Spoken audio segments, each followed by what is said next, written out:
In my opinion, puzzle stages are by far the most difficult levels to design in Super Mario Maker. Normal platforming stages are just so much easier to playtest, to design and to get working than puzzles are. But playing a great designed puzzle stage in Mario Maker is also one of the most rewarding experiences out there. So, since Link finally entered the Mushroom Kingdom about a month ago, a lot of new Mario Maker stages started to pop up. Basically, the arrival of Link caused a spike in puzzle levels. But with so many new puzzle and Zelda-themed stages being created, it also really raises a question. What does a good puzzle stage actually look like? How do we design great puzzles? What are some traps to avoid? And most of all, how do we even approach designing a single puzzle in the first place? So today we're going to finally answer those eternal questions, because today we're going to take a look at one possible approach for designing puzzles in Super Mario Maker. So you ready? Let's do this!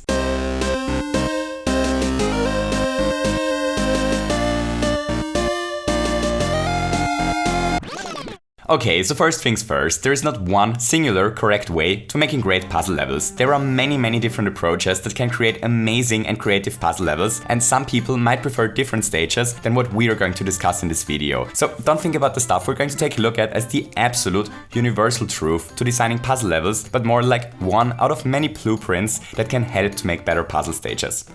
Alright, so I haven't been kidding when I said that I think that designing good puzzles in Mario Maker is among the hardest things in the game. So let's start at the absolute very basics. Let's start by taking a look what a puzzle actually is. So at its very core, a puzzle is simply a problem with a solution. Our job when trying to create great puzzles is to come up with interesting problems that require an interesting solution. More on this in a second. But first, let's take a look at one of the most boring and basic puzzles possible. Here, the problem and the solution are visible immediately. Our heroic plumber finds himself in this room that is empty but for a spring and a door. The problem he faces is that he isn't able to reach the door because it is so high up that not even Mario's magnificent and out of this world jumping skills are able to reach it. Luckily, the solution is obvious immediately as well. All that our puzzle-solving plumber has to do here is to put the spring below the door, which is our solution. Hooray! So I think we can all agree that this puzzle is horrible. Neither the problem nor the solution are interesting in the slightest, and how to solve it is immediately obvious. So why are we taking a look at this? Well, because one of the simplest and in my opinion easiest ways to come up with decent puzzles is just to chain together several super simple problems. Let's take a look at this puzzle again, but this time we added a new problem and a new solution. So this time the spring is not reachable. Oh no, we got a new problem. Luckily, this new problem has a very simple new solution. All that we have to do is to trigger the skeleton platform and suddenly the spring becomes reachable. So now we have two different simple problems with two different simple solutions chained together to create a slightly more complex puzzle.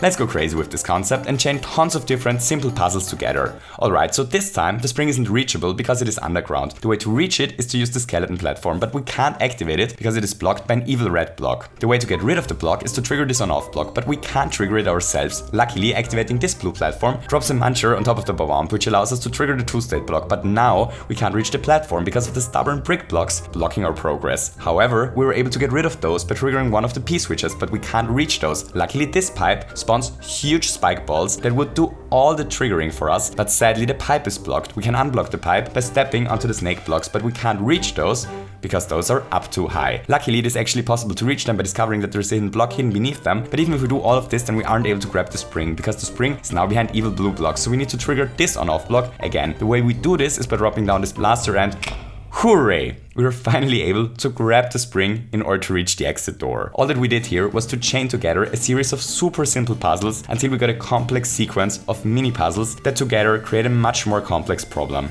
Okay, so that is the first trick in our trick box, problem chaining. Now, this puzzle is still by no means a great puzzle. First, all the different pieces of the solution are really boring. Second, the puzzle basically solves itself just by messing around. And third, it lacks a clear theme and progression. But it is a neat little trick to make otherwise simple puzzles a bit more complex. But what are actually interesting puzzles? Well, that's hard to answer because the options to create something interesting are basically endless. But let's quickly take a look at 7 different examples to build cool base puzzles that we can escalate by chaining simple problems into them. Okay, so first let's talk about the, in my opinion, coolest way to create puzzles.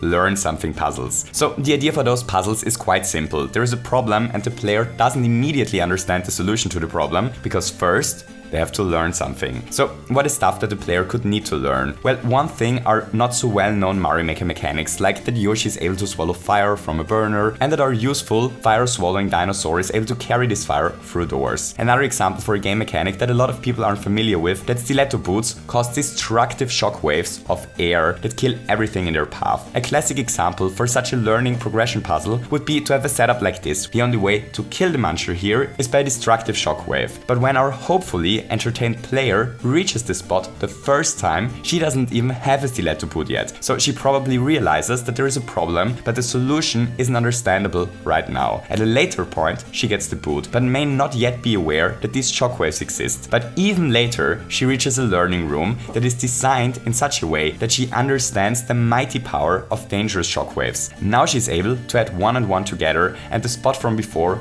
basically tests her understanding of the newly learned mechanic. But, and this is where stuff gets really interesting, we can not only teach rules of the game in such a way. Actually, we're able to create our own mechanics and sets of rules that we teach as well. Here's a super simple example of how a stage like this could look like. So here, our lost hero of Hyrule finds himself in the middle of one of Bowser's many castles. To his right is a lethal lava pit, to his left is a small room that at first glance appears to be a treasure chamber that grants him a helpful and ancient special headgear. But little does our hero know, because this room isn't a real treasure chamber. Actually, it's an evil teaching chamber in disguise. As soon as Link jumps to collect his precious reward, the on-off blocks have a change of mind and state, and the blue ones become solid. Oh no. So here's the thing, if Link jumps in this room normally, then nothing happens.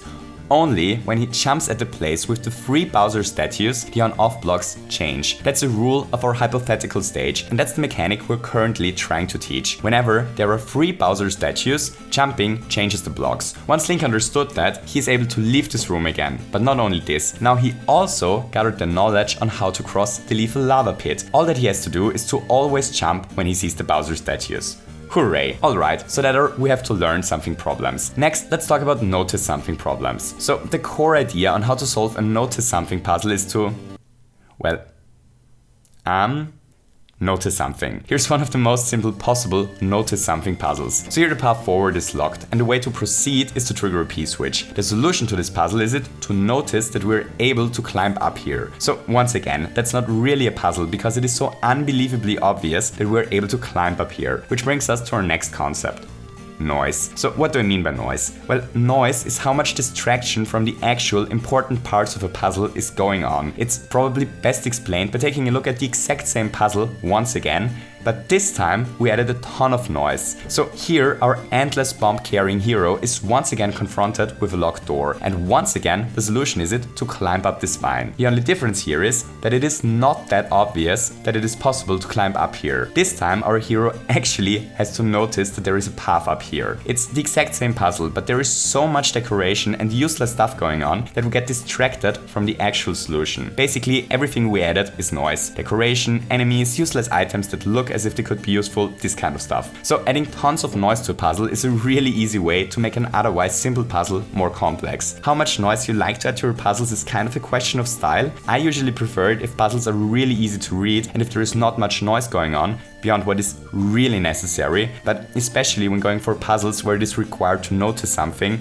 it makes a lot of sense to add noise. Okay, so next let's talk about puzzles where the solution is to escort something. Our new very best friends, the spike balls, are actually a great example for such escort puzzles. So the basic idea here is that the player has to understand that he needs to escort something from A to B. This may be a Bob-omb or a fireball spit by Bowser Jr. or, well, a fabulous spike ball. In our small example, we actually have a second puzzle chained into the first one. The amazing spike ball can't reach its target destination, the on-off block, because of this evil blaster. Luckily, Link is able to catapult this blaster upwards like it weighs nothing. All that he has to do is to do one of his famous downward thrusts, because, as it is known, downward thrusting gives Link an infinite amount of mass, and hooray! Escort something puzzles are often really cool as a central puzzle of a dungeon, maybe to obtain a boss key. The cool thing about them is that it is really easy to split a stage up into, let's say, 3 different linear paths that all at the end remove one obstacle on the path of whatever we're trying to escort, and the realization that there is something to escort could be the final part of the dungeon once all 3 obstacles are cleared. Okay, so what's our next example for interesting puzzles puzzle levels? Well, it's remember something puzzles. Those are quickly explained and they're a staple of pretty much all Zelda games. It's basically when the player encounters something and they realize that they will be able to use it at a later point in the stage. It could be a code for a combination lock, an area that can only be reached once an on-off block got flipped, or most commonly in Zelda games, something the player can only interact with once they got a certain item. In our tiny example, Link first passes an on-off block, which he currently can't reach. At a later point in the stage, he finds an ancient and fantastic headgear, again, and now he has to remember that there was an on-off block that was unreachable previously. Super simple stuff. For more simple stuff, let's talk about sequence something puzzles. The idea here is that certain things have to get sequenced in the right order in order to solve the puzzle. Here's our example. At the bottom are 3 snake blocks. Each of those snake-formed blocks travels upwards once touched and then drops the item that is displayed below them into the spot at the top. If Link wants to save his probably kidnapped princess, he needs to understand the correct sequence in which the items need to drop down, so that the on-off block gets activated. Luckily, the solution is actually surprisingly simple here. It's first the wonderful spike ball, followed by the bob-omb, and finished with the muncher, so that the brave bob-omb is able to go boom right above the block.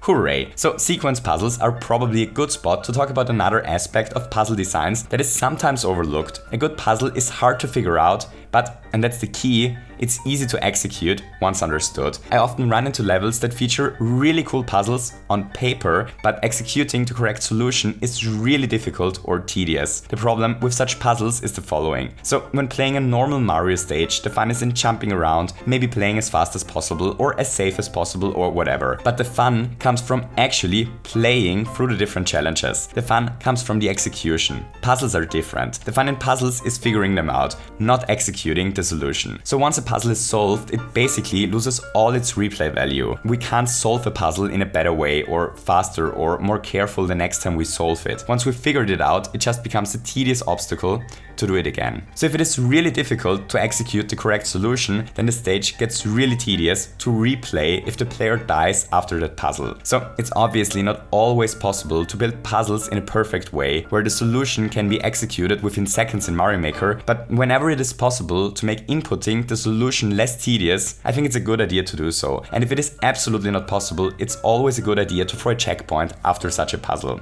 Alright, so next let's talk about puzzles that test spatial awareness. So it's kind of hard to scribble together a good example for such a puzzle in Mario Maker without building a huge stage around it, but the general idea here is to test the player's understanding of how several parts of the stage fit together. So just as a quick example, let's say we have this area at one point of the stage. Here we can clearly see that there are on-off blocks at the end of a couple of conveyor belts. Now the level progresses, stuff happens, Link may find some awesome ancient headgear, time passes, and suddenly our hero finds himself in this spot. So this spot is just the other side of the area we saw previously. So if Link explored the dungeon mindfully, then he will probably realize that this is the spot that is connected to the on-off blocks from before, and therefore he will throw one of his endless bombs onto the conveyor belts, which triggers the on-off blocks that are currently out of sight.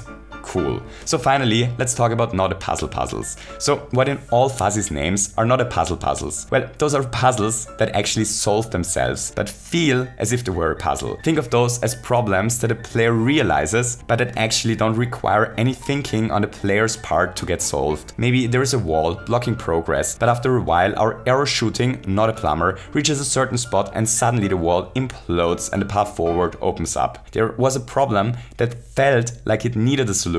Well, in truth, it was just a normal part of the progression through the stage. Here's another example. Let's say somewhere in the stage we have this lava pit. The player probably realizes that there has to be a way to reach the other side and might even try a couple of different things before deciding to move on. After a while, she discovers this on-off block, triggers it, and wow. The next time she enters this area, a bridge magically builds itself. That's more like a cool moment that feels like a puzzle than an actual puzzle. But including stuff like this into a long puzzle stage is, at least in my opinion, often a good idea. Solving difficult puzzle after difficult puzzle sometimes becomes a bit exhausting, but having cool and maybe even cinematic puzzles that solve themselves every once in a while gives a bit of a breathing room in between all the actual hard and difficult thinking work. Okay, so those are 7 ways to build interesting puzzles. Those are by no means all the possible ways to build puzzles. We could also build puzzles around exploration or context or, you know, math. if we really wanted to. So those are just a couple of ideas for interesting puzzles that are easy to scribble together in Mario Maker. So finally, how do we take all those different ideas and turn them into an actual good puzzle stage? Well, the idea here is to problem chain such ideas together like we discussed in the beginning of the video. Maybe there's a central puzzle that requires us to shoot 3 arrows in the correct sequence, but also requires a lot of spatial awareness to understand. Maybe we build a puzzle around escorting a bob-omb, but in order to solve it, we have to learn something first, and in the end, the bob-omb solves another puzzle. Or maybe there is a series of simple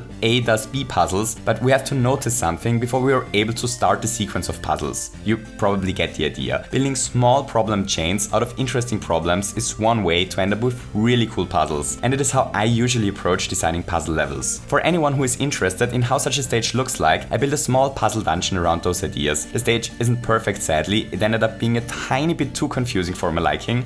Getting puzzle stages right is really difficult, but it should still give you an idea on how a level designed around those ideas looks like. The idea is in the description. Awesome. So here we have it, a small guide on a possible approach for designing puzzles in Mario Maker. I hope you enjoyed this little video. If you enjoyed it, don't forget to leave me a thumbs up, and maybe you feel especially puzzled today and want to hit the subscribe button as well. The next couple of videos are probably going to take a bit longer than usual, since I'm currently really busy figuring out a couple of extraordinary difficult puzzles in real life, but I hope that all of you have a wonderful day and to see you soon. Goodbye!